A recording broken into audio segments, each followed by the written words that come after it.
वहां जाकर देखा तो जब नवीन बाबू ऑफिस में घुस रहे हैं तो सब लोग खड़े होकर उनको सलाम ठोक रहे हैं और गुड मॉर्निंग सर, आइए जनाब, बड़ी बड़ी उनकी इज्जत हो रही है।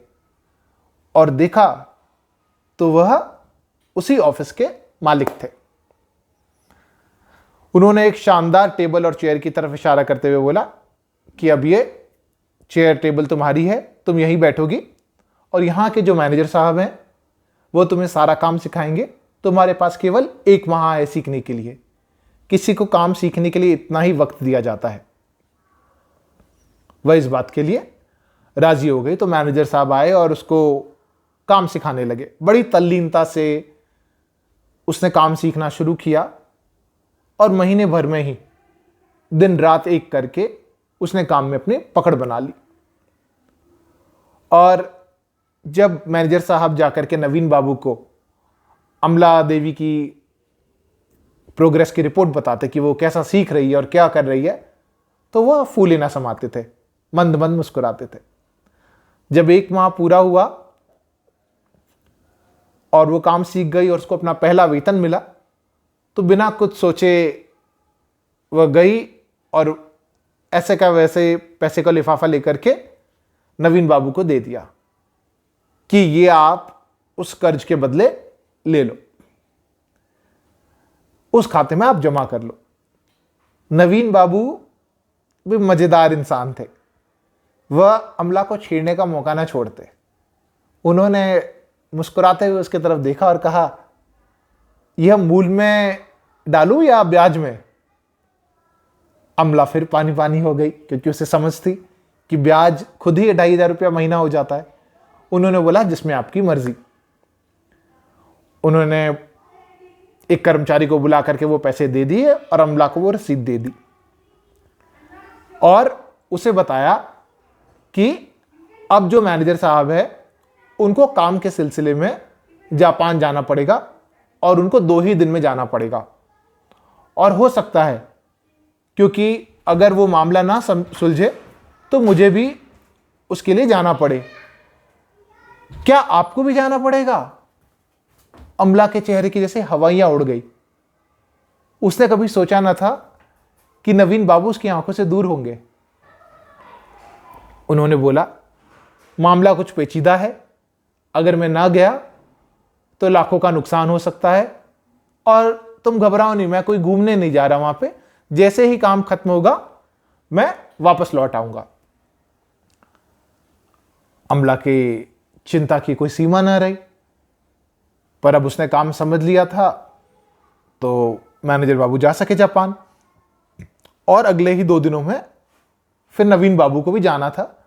तो नवीन बाबू ने बोला, अब तुमने इनका काम समझ लिया है, अब तुम मेरा काम भी समझ लो, क्योंकि मेरी गैर हाजिरी में तुम ही यहाँ की मैनेजर हो, तुम्हें ही सब कुछ संभालना है। फिर दिन रात तल्लीनता से लगाकर उसने काम समझ लिया और नवीन बाबू के जाने की तैयारी भी कर दी। लेकिन जब वो जाने वाले थे और जब उसने उनसे काम सीख लिया तो वो कुछ कह ना सकी, लेकिन उसकी अश्रुधारा बहने लगी और वो नवीन बाबू का हाथ पकड़ के फूट फूट कर रोने लगी। नवीन बाबू भी अपने आंसू रोक ना सके और यह देख करके उन्हें अमला की आंखों में कुछ वो नजर आया जो पहले कभी ना था। पर वो बहुत गहरे मनुष्य थे। उन्होंने कुछ उस समय जवाब न दिया और वो जापान के लिए रवाना हो गए। अब दिन हफ्तों में बीते, हफ्ते महीने में बीते और करते करते करीब 4 माह बीत गए। नवीन बाबू के खत आते थे, लेकिन उसमें केवल और केवल काम की बातें होती थी। अमला बड़ी गौर से उनको कई बार पढ़ती कि कहीं उसे प्रेम की एक सुराग, कहीं एक चिंगारी दिखाई दे, लेकिन असफलता ही प्राप्त होती थी। इधर बड़ी कुशलता से अमला काम संभाल रही थी।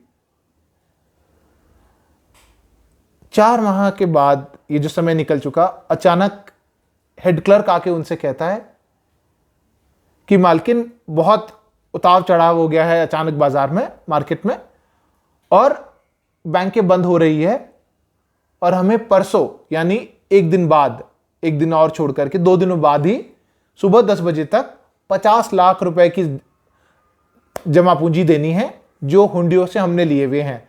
अगर ये हमने नहीं किया तो हमारा दिवाला निकल जाएगा और हमारी फर्म बंद हो जाएगी।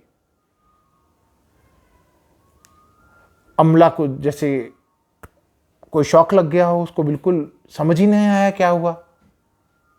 उसने सारा चिट्ठा निकलवाया, पूछा हमारे पास कितने पैसे हैं। बोला हमारे पास कुल 15 लाख रुपए हैं, उतना ही लेना बनता है, लेकिन कोई व्यापारी पैसा दे नहीं पाएगा क्योंकि सब मुसीबत में फंसे हैं हमारे जैसे और बैंकें भी बंद है। अब अमला ने खाना पीना नींद सब त्याग करके कैसे वो 50 लाख रुपए जमा करे कि वो अपनी फर्म को बचा ले, इसमें वो रात दिन लग गई। हर कस्टमर के पास गई जहां से उसे पैसा लेना था, उनसे बात करी, जितना निकलवा सकी, अपने गहने लत्ते जो बेच सकी सब कुछ किया। बस सब करने के बाद उसके पास 40 लाख ही जमा हुए। 50 लाख से थोड़ा भी कम देने से फर्म का दिवालिया निकलना तय था, क्योंकि मार्केट में स्थिति कुछ ऐसी हो गई थी। एक व्यापारी ने 8 से 10 करोड़ का दिवालिया निकाल दिया था। उसके चक्कर में कई और व्यापारी भी डूब गए और 2-3 बैंकों को भी ले डूबे। अब 10 बजने को थे, जबकि समय था कि उस वक्त जाकर के पैसे जमा कराने का, और अब कहीं से कुछ आता नजर नहीं आता था। 15 मिनट बचे थे, पूरे ऑफिस में मातम का सन्नाटा था। क्या किया जाए, क्या किया जाए, अब और पैसे कहां से लाऊं। करते करते 10 मिनट बीत गए, अब केवल 5 मिनट बचे थे। अमला के मन में विचार आया कि अब तो मेरे कारण ये फर्म डूबेगी, तो मैं आत्मदाह कर लूंगी। उसने बंदूक की तरफ हाथ बढ़ाया। इधर अचानक एक गाड़ी रुकने की आवाज आई और जोर से कोई भागता हुआ ऊपर आया। उसे लगा शायद समय आ गया है, और उधर देखा तो नवीन बाबू पैसों का सूटकेस लिए भागे आ रहे हैं, और उन्होंने क्लर्क को पकड़ाया और कहा यह 50 लाख रुपए नगद है, इसे जाकर के तुरंत जमा कराओ। और देखा तो उधर अमला उनके बाहों में थी। जब कुछ देर बाद अमला को होश आया तो वो सब पुरानी घटनाएं याद कर रही थी, और नवीन बाबू को देखकर खुशी हुई, बट कहा कि उन हुंडियों का क्या, उन 50 लाख रुपए का क्या। उन्होंने कहा प्रिय, इसकी चिंता ना करो, 50 लाख रुपए का इंतजाम हो गया है, हुंडियां भी जमा हो गई है, और अब हमारी फर्म का दिवालिया नहीं निकल रहा। और साथ ही साथ ये 40 लाख रुपए की रकम ये तुम्हारी है। तुम याद करो मैंने तुमसे क्या कहा था कि काम जोखिम भरा है, लेकिन तुम्हें उस ऊंचाइयों तक ले जा सकता है जहां पे तुम अपना पूरा कर्ज ब्याज सहित 5 गुना भी चुका सको। तो ये 40 लाख तुम्हारा कमीशन है। अमला की अश्रुधारा ना रुक रही थी। उसे समझ आया कि फर्म को बचाया तो नवीन बाबू नहीं है, वो तो 50 लाख रुपए का इंतजाम ना कर सकी।